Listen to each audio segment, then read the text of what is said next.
Hello, howdy. It's really late here, but I've been reading a lot of works about Alexander Dugin and also some of his own works. Now I'm preparing a talk which looks at his biography and history behind his political movements. But before I go to that, I thought I just want to read out one of his essays so that it's just his own words rather than what other people have said about him, because I think that that's fair. Now I'm on his website and I thought, there's a few things to choose from in and amongst his chaos theory, because he is an advocate of chaos theory in a respect. But I thought I would share his ideas on empire according to his fourth political theory. And I just will also point out that his website, its sigil is the sign for Jupiter.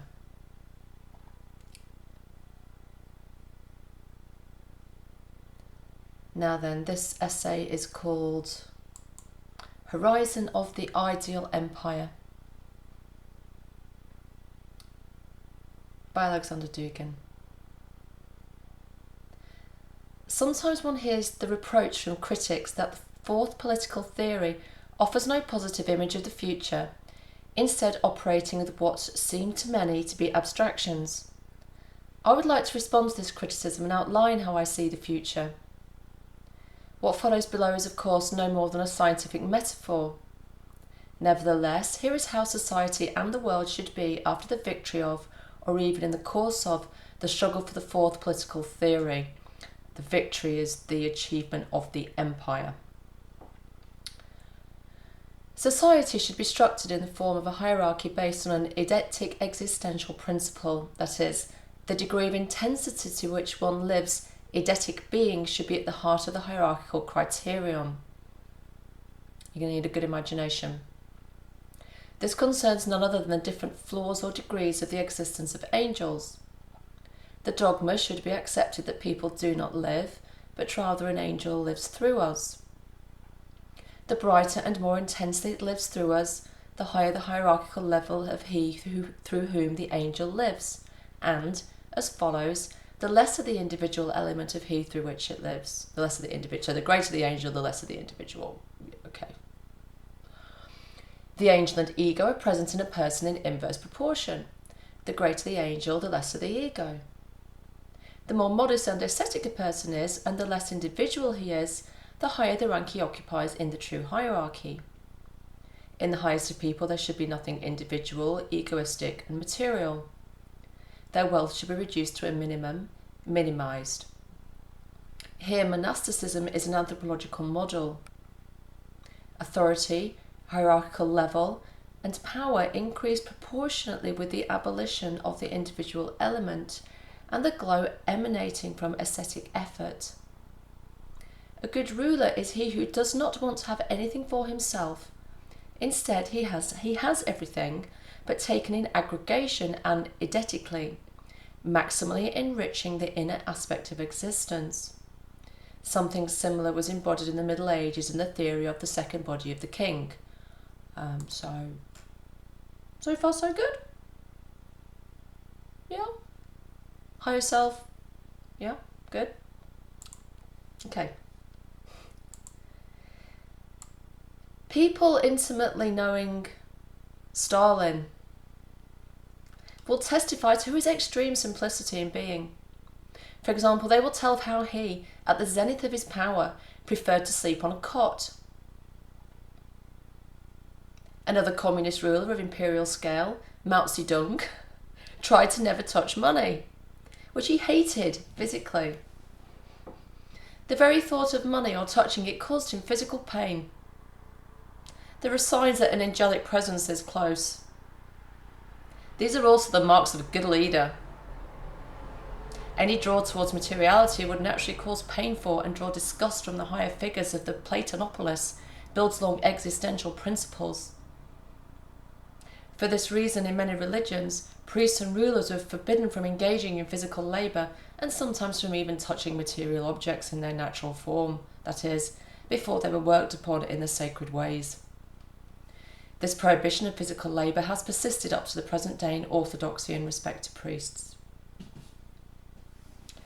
And so, at the head of this empire stands the philosopher king, maybe the incarnation of Jupiter, who accordingly represents a being in which there is no individuality. The philosopher king, a philosopher czar, does not essentially differ from the embodiment of his personal angel. He is a form as such. In fact, if we look at the monarchical imperial idea, we see echoes of this theory, in which the thing was a metonymic pole of the whole society, whole culture and whole people. The king is an angel, the whole people. He is a true person, who is superior to both the individual and the collective or society.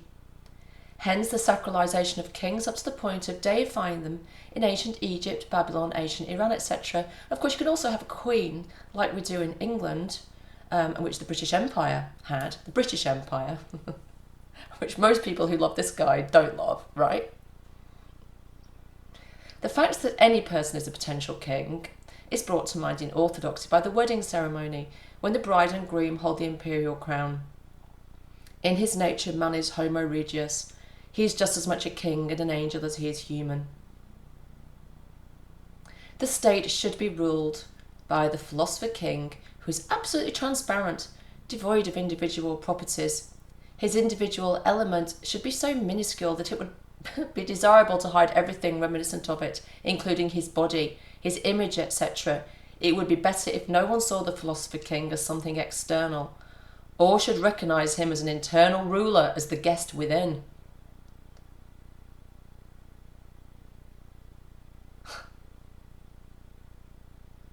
He's also got a whole ubermensch philosophy, by the way. Oh, fuck me. So the philosopher king must be hidden. Moreover, his existence must be so intense that it transcends the limits of existence. He will act in not acting, the Taoist ideal of the perfect ruler who accomplishes non-acting or wu-wei.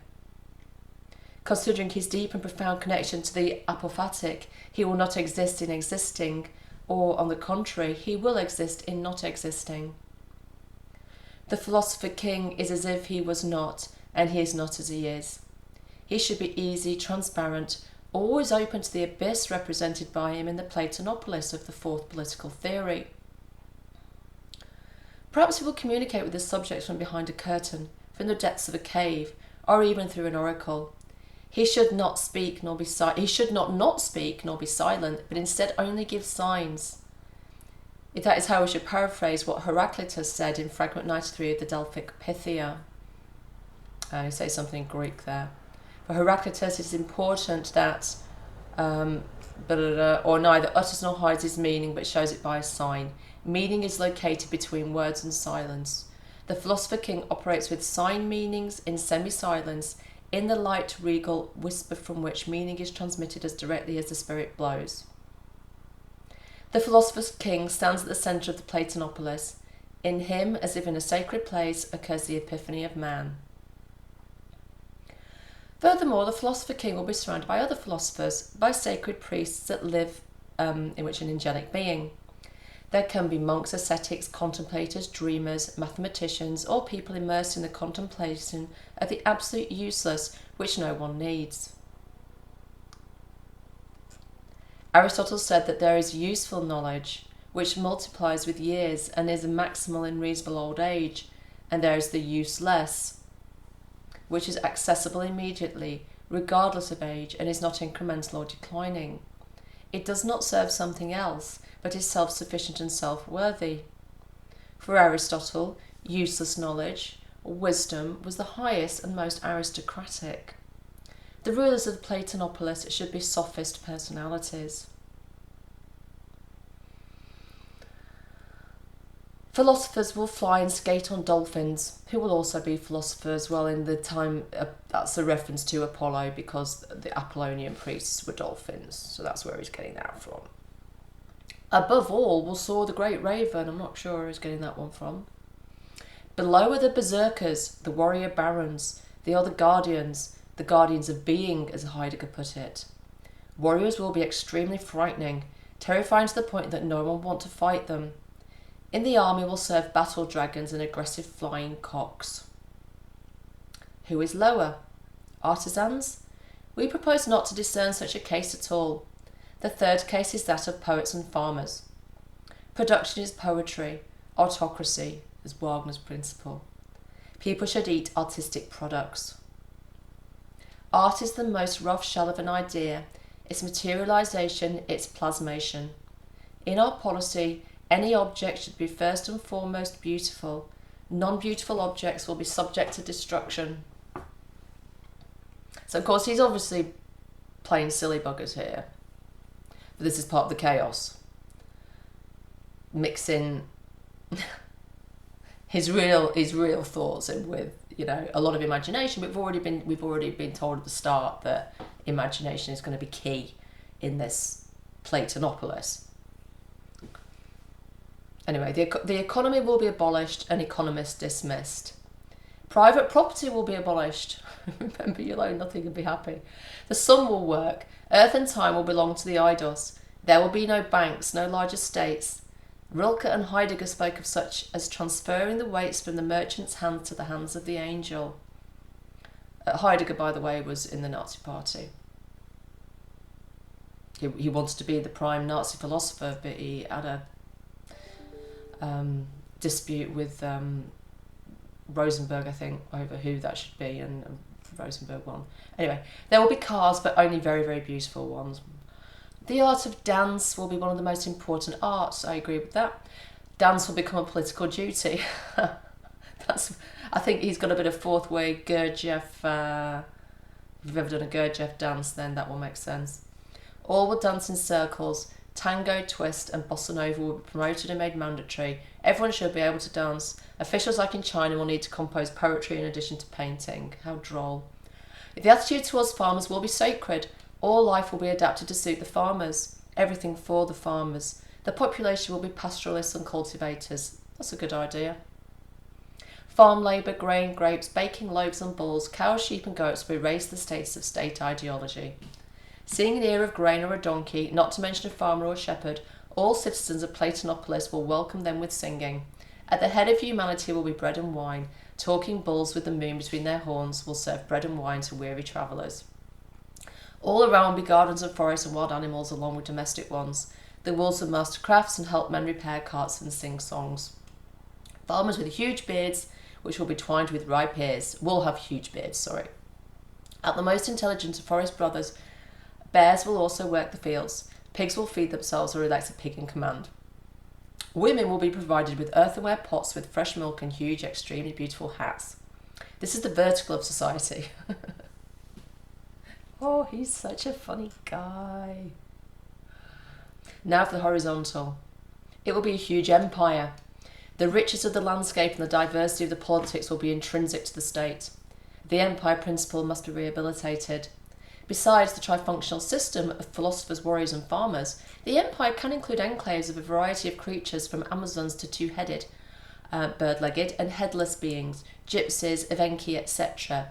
There could even be a mermaid republic or Vesh forest gatherings governed by an assembly of Domovi and Leshy. We can also imagine a congress of angels or Tatar Kurultai. A plurality of types of political and anthropological creativity should be encouraged. TV and the press will be cancelled, as they are always spouting some kind of meaningless nonsense. Clothing will have its own meaning. The body is the wrapper of the eidos, and the clothes are the wrapping of the body. Everyone will have different clothes, but all colourful and astonishingly beautiful so that people pay attention to them. People will notice clothes and judge by clothes. There will be an absolute cult of clothing. People will spend most of their time getting dressed and changing.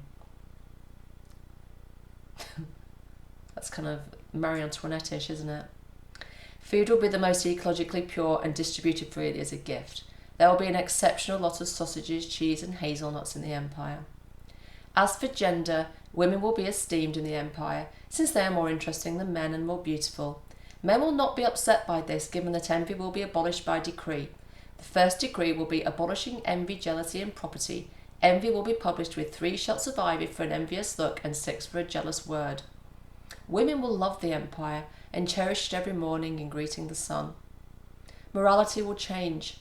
The word evil will be excluded from the lexicon along with bad expressions. Instead of them will be introduced the gradual concept of less good. A less good person stole a bun at the market. He deserves less love and less respect than the one who asked for a bun and was given one, with a gentle smile. Everyone will smile and laugh at funerals, for since this world is so beautiful, what about the next? And then death will be comprehended as a return to the eidos. There will be no law. He who is smart, bold, and beautiful is right. Education will combine high metaphysics, theology, angelology, and Heideggerianism for the smallest, and a Kyoto school. Everyone will be taught such. Warriors will also be taught gymnastics and figure skating. Poets will be taught different languages from 10 to 15 each. Farmers will have nothing to be taught besides bossa nova and tango. They are already so wise in their sacred labour. It is approximately such a society we propose to build as the goal of the fourth political theory. Yeah, right.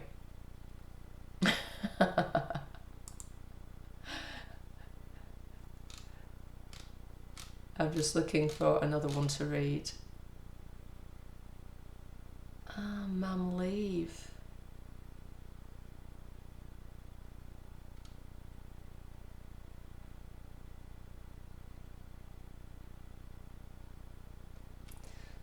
What does he say about man, leave?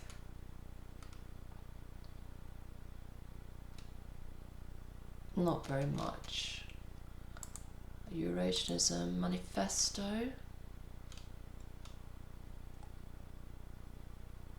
Global Revolutionary Alliance. How about this one? Oh, it's quite long. This is part of the manifesto. Program, principles, strategy. Dissatisfied all over the world, unite. We live at the end of the historical cycle. All processes that constitute the flow of history have come to a logical impasse. The end of capitalism, it's reached its natural limit. There's only one path left for the world economic system to collapse. First banks, stock structures, modern capitalism, the wealth of the world, the oligarchies, devalued not any labour, the capital, regardless of how we feel. The end of resources. In the current demographic situation, take into account the steady growth of world population, especially in the third world countries, humanity is close to exhausting Earth's resources. Too many people being born, he's saying. He's talking about global collective suicide. The end of society. Under the influence of Western and American values, the atomization of societies not connected with each other by any bonds is in full swing.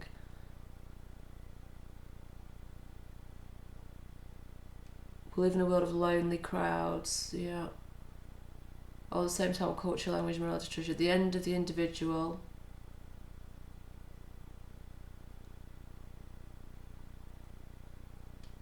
The end of nations and people.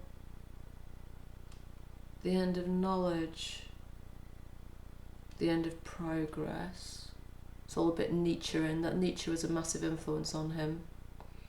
So he says, in general, we're dealing with the end of a vast historical cycle whose basic parameters are exhausted and upset, and whose associated expectations are erased or were deceptions. The end of the world does not simply come about, it unfolds before our eyes. We are both observers and participants in the process. Does it herald the end of modern civilization or the end of mankind? No one can predict it, but the scale of the disaster is such that we cannot exclude that the agonising death throes of the global, Western-centric world will drag us all into the abyss with it. The situation becomes even more dramatic by the fact that under the existing institutions of global governance and international finance by which the transnational oligarchy which dictate the world, these catastrophic processes cannot continue as normal as the threshold has been reached, nor propelled by their own inertia can they be stopped. Nor can the course be changed at the rate of major trends doesn't allow for abrupt manoeuvre to change trajectory. current situation is intolerable. It is. Not only as it is, but where it's going. Today, catastrophe. Tomorrow, species-wide suicide. Mankind has stolen the future from itself.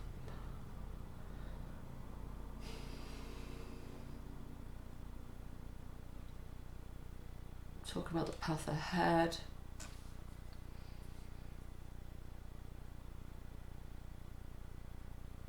So he's blaming the whole of bourgeois capitalist liberal ideology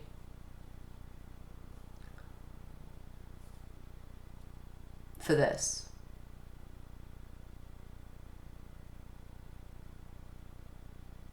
And the West imposing its values and beliefs on the rest of the world.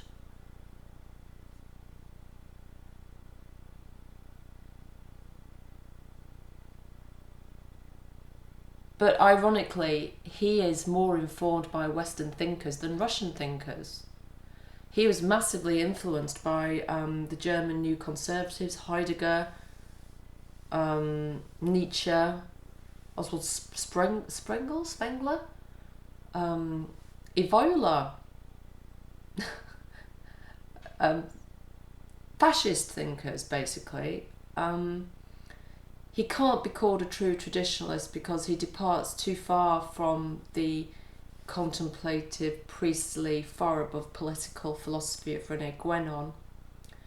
And instead he's like a disciple of Evola, who René Guénon himself said, you've got to be careful not to confuse me with Evola, because Evola, very political, he was active rather than contemplative. He was, went along with Mussolini, joined the Nazis, both of which Guénon condemned. So Dugin is not this really in the truly spiritual traditionalist stream. He's political, and in his background, he's from a military family, secret services. He's had a long involvement in the Russian secret services. So he's more of a political figure who's using philosophy and the banner of traditionalism to unite disenfranchised conservatives worldwide, which, we are disenfranchised. And he's got a lot of... he's honed in on the things that people are unhappy with. And he also gained a lot of support in his criticism of what happened at 9/11 and sort of seeing through that, which, I agree with pretty much what he said about that, and I'm sure many other people did. So in situations like that, he gained a lot of popular support, but at the end of the day, this person wants to have the world, to fulfill the vision of Peter the Great and of Stalin, which is a Russian, Asian, Eurasian empire, which rules the whole world. There's going to be 3 axes, one Moscow and Germany, which sounds a bit like, kind of the Stalin-Hitler pact. One Moscow and Tokyo, which, that's not going to happen, I don't think. And one, an Iranian axis. And, it talks about how they're going to have to give lots of concessions to Iran in order to win this global imperial dominance. And it's a sort of Russian Islam will be the way they achieve that control. And I'm sure a lot of the people in the West who were very unhappy, a lot of conservatives, like me, I'm conservative, who would sort of feel disenfranchised and annoyed and really fed up at the degeneration of society, the absolute massive balls up being made by all our leaders everywhere, the World Economic Forum, the WHO, the UN, all these corrupted institutions. By the way, corrupted and getting worse because they've got this Chinese influence, I might add. China, he also has presented as a great threat. So he's complicated, but he's more influenced at the end of the day by these Westerners that he's claiming to despise. Including Aleister Crowley as well. Not pure Christian Russian orthodoxy, like I think people think that's what's on, the label on his tin. I think he sees himself as being this angel-inhabited, Imperial philosopher, and in his mind, I don't think angel means the Archangel Michael. I think he means some sort of planetary angel. I think he means Jupiter. Well, just because Jupiter's a big planet, okay, A lot of people have Jupiter as a ruling sign. And just because he's happened to, you know, put out a lot of information doesn't mean he's got control of Jupiter. Anyway, so... Right, we're going to get rid of capitalism. He's saying liberal ideology destroyed any form of social, cultural, religious solidarity in the West. He wants the complete destruction of America. So Americans who are supporting this, you know, and I find it ironic that people will say how evil the British Empire was, you know, as if the alternatives at that time, German Empire would have been better. The Dutch, architects of apartheid, instigators of 2 world wars. The Russian Empire, like Stalin, was so good. No. But the point is how can these people on the one hand say how terrible the British monarchy and the British Empire is, but at the same time support this guy's plans to have an empire? As if it would be any better, as if achieving it would not be the most bloodthirsty, apocalyptic, you know, murderous event in history to get there. He already thinks there's too many people, so, and he thinks most of them are in America and the West, so if he gets rid of all that, then, you know, happy days for them. But all these people promoting his philosophy, you'll be freaking wiped out as martyrs, you know, when the first nuclear bomb strikes, because that's what he wants. Ubermensch, that's his philosophy. Superman. And he talks about manipulation. Evil is personified in the global political class. Well, like they're not part of the global political class. He's arguably more influential than any politician on the planet right now. And he's been in political parties and he's tried to get elected to the State Duma in Russia. He's a politician. So he's confusing people, and he goes on about the mind games.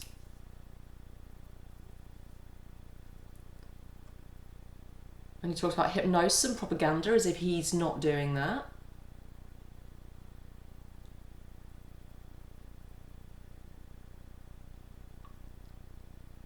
I mean, I'm a monarchist, but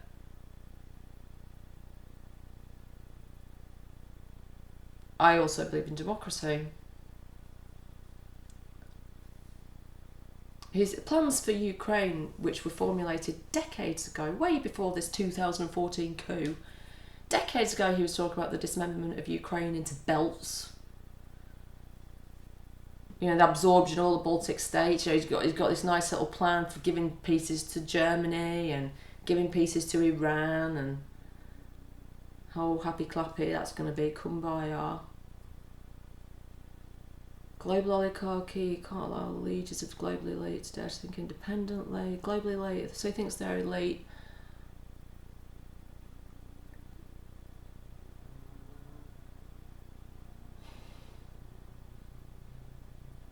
Does not act directly as a totalitarian regime of the past.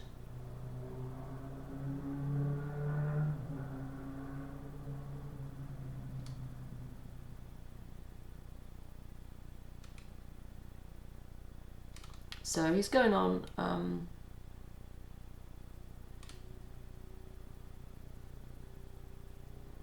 he's talking about, you know, how unacceptable it is for money to dominate other values. I agree with that, but, you know, Putin's one of the richest men in the world.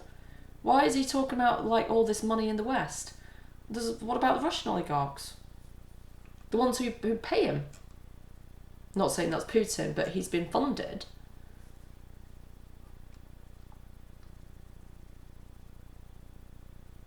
I mean, just because he's condensing acceptable and palatable philosophies that will appeal to a Western audience doesn't mean that this is what he's actually doing. You know, I can present a load of essays just as an information site. He's a publisher as well.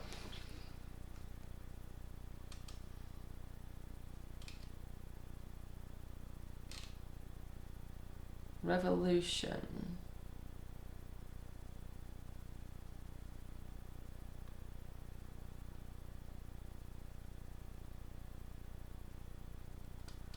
Yeah, he's talking more about the death of humanity. And he wants all forces that are unhappy to act together. He's calling for a revolution, like that went so well in Russia last time.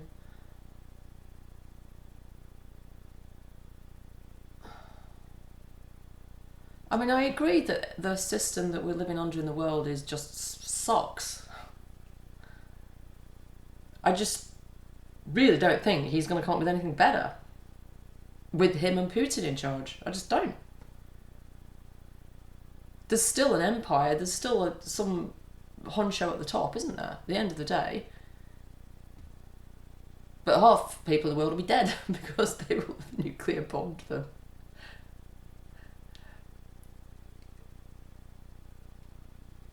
So the revolution of what then was the 21st century cannot be a simple remake of revolutions of the 19th or 20th. Early revolutions sometimes correctly evaluated flaws of three regimes against which they were directed, but the historical panorama did not allow to realise the most versatile and deep roots of evil. To attack some truly pathological features of socio-political setup and unfair, alienating, usurped power mingled minor incidental historical and sociological elements that did not deserve such a hard rejection. Earlier revolutions quite often splashed the child with water, hitting the evil, affected something what on the contrary deserved preservation and restoration. Pure evil in the previous phase was a hidden camouflage. Sometimes these revolutions itself brought in something of the spirit versus guidelines and trends. This led stage to the financial, media and global tyranny of oligarchy. Moreover, previous revolutions mostly often proceeded with local conditions, and even there where they claimed to be global, the scale was not possessed. Only today there are ripe conditions for a revolution to become really global, since the system against which it's directed is already global in practice, not just a project. And other feature previous revolutions, they put forward clear alternative socio-political models which most often pretended to be universal. If we now repeat this path, we will inevitably repel from the revolution those ones who see the standard other way, through the prism of their society, their history, their culture, and who want a different future for themselves than other revolutionaries against global oligarchy. Thence the revolution of the 21st century must be truly planetary and plural in its ultimate goals. All nations of the earth must revolt against the existing world order jointly and severally, team-wise, but in the name of different ideals, and to prove different normative in reality. To have a future, we must conceive it as a complex bouquet of opportunities, realisation of which is being prevented by the current world system and the global oligarchy. If we don't crush it all together in the name of different purposes and different horizons, we won't get our bouquet, nor any future. Let each society fight for its own desires. He's telling people to bring down their own societies, but when Ukraine had a revolution, they don't like that. And they probably won't like it if Belarus did. Or Russia. Basically everywhere else has to bring down society and then they can come in and take over. This is what he's asking you to do.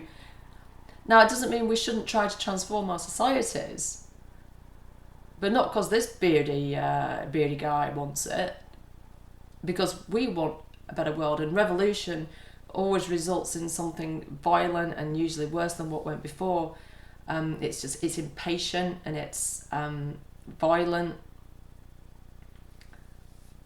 and it's not the way of God, which he's not advocating, I don't think, any kind of way of God.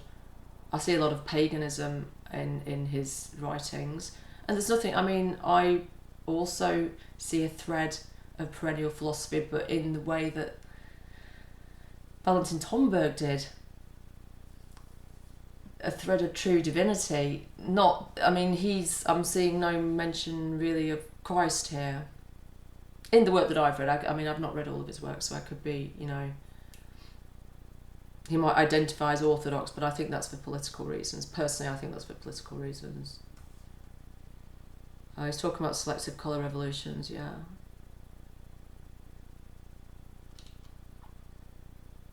The new revolution should be geared to the radical overthrow of the global oligarchy, to destroy the world's elite. Well, that means Putin as well, mate. To destroy all order of things associated with it, or rather controlled disorder. Destroying the nerve of evil, we will liberate the history of peoples and societies from the parasitic vampire world oligarchy. Yep, it's a good idea, but you can't get around the problem of all other people, can you? Because there's still, it's not like everybody who's released from leadership is some kind of saint.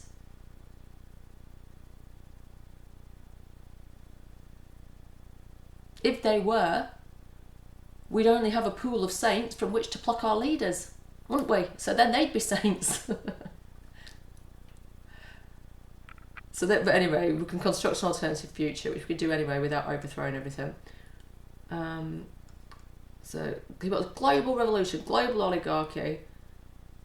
They got rid of the global oligarchy.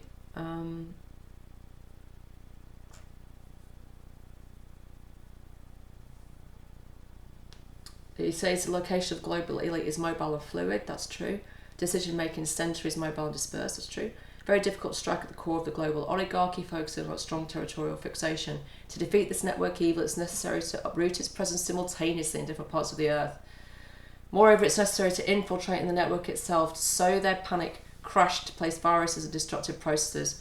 Raid or destruction of the global oligarchy requires from the revolutionary forces to master the network procedures and study network protocols of globalism.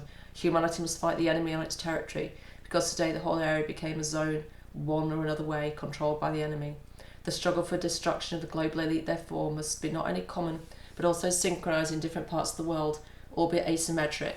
In addition, the revolution in the present case involves a strategy of guerrilla warfare in the territory occupied by the enemy. Particularly, this means that the battle must be deployed in cyberspace. Cyber revolution, the practice of radical struggle in the virtual space, should be an integral part of the revolution of the 21st century.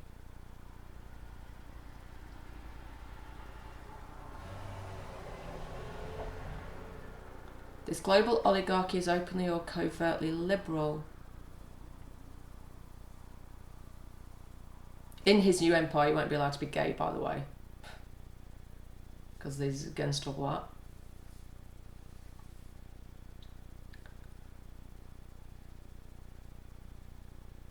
So liberals, bad, bad, bad.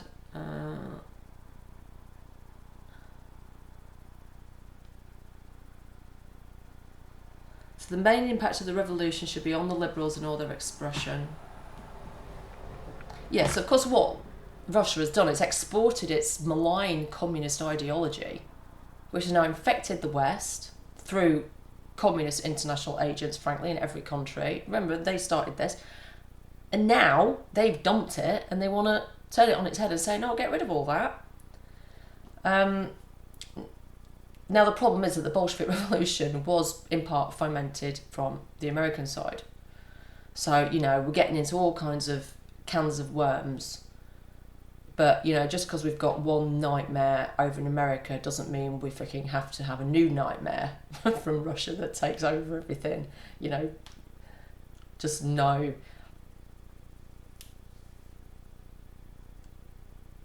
So he wants a big global revolution. Crush it, crush it, crush it. And then it talks of the fall of the West and the United States as the country of absolute evil.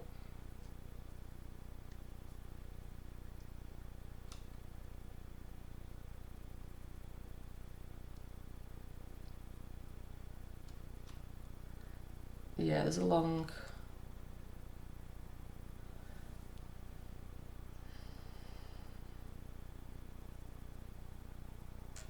Talks about slavery and how disgusting it is, which it is, even though his lovely Russians had people in gulags and there were freaking 5 million people in prison at one point. Never mind Mao Zedong and what he did and what the Chinese are still doing. I mean, please, come on, if we're going to talk about slavery in the world, it's not in the freaking West right now, is it? It's in Asia and his regions and Africa, all the places where we're not in control, basically, are the ones with all the slavery. So it's all very well talking about the past, but what about all the slaves now? The disgusting practices of the present.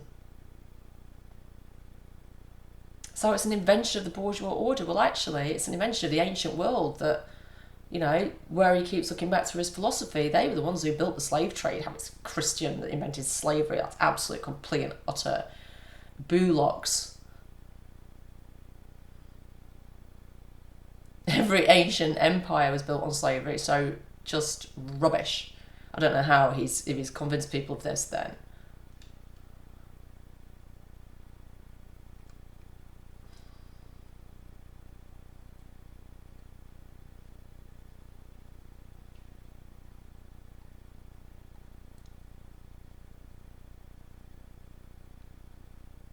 So the United States says is controlled by the global elite. It's a giant golem controlled by the oligarchy. major scourge on the world. Everything basically catastrophic and bad comes from America, is saying. Federal Reserve System is pretty rubbish, yeah. And I mean, I can't stand the influence of America on Britain as well. I fucking hate the fact they're bossing everyone around and controlling everything. But I just don't think he's... I just don't think Russia, a Russian empire, will be better.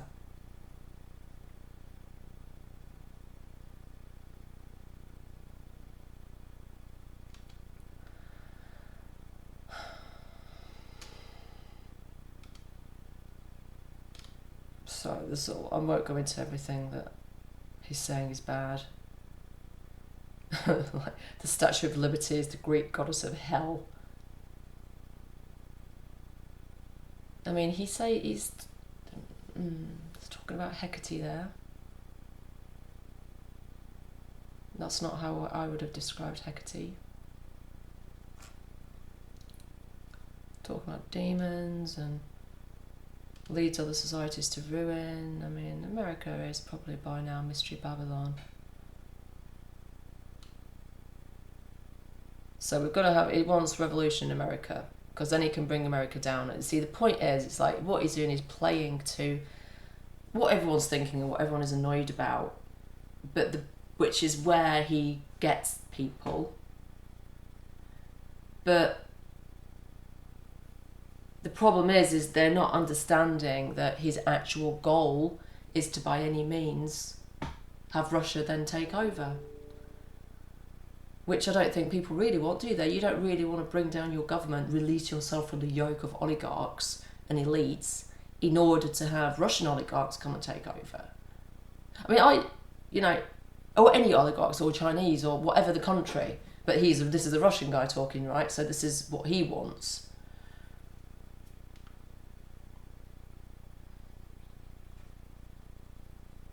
The war with the United States should be conducted at different levels according to new rules by using new strategies, technologies and methods. Talks about war practice.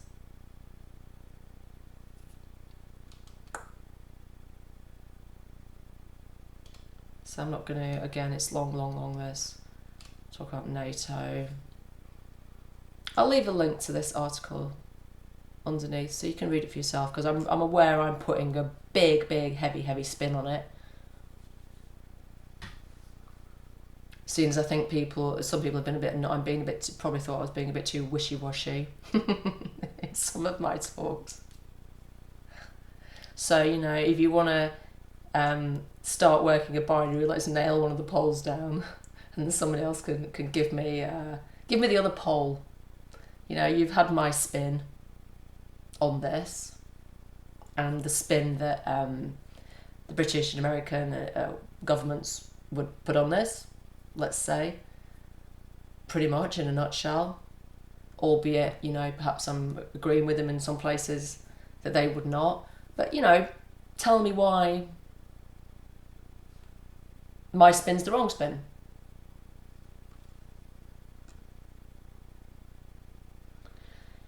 Guess what? World revolutionary counter-elite must act by any means.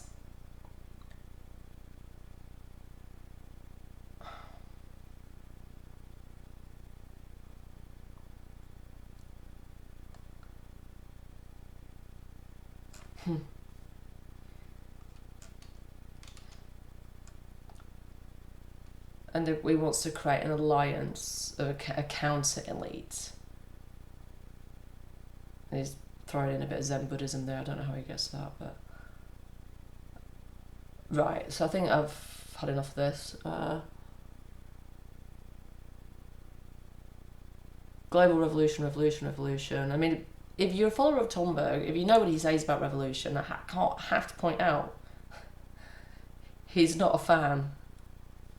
So if you, on the one hand, Thunberg is your hermetic guide, this guy is the antithesis, absolute antithesis of Thunbergian thought. Okay, let's just be clear about that. Doesn't mean you can't choose that as being the way you want, but this is not Thunberg.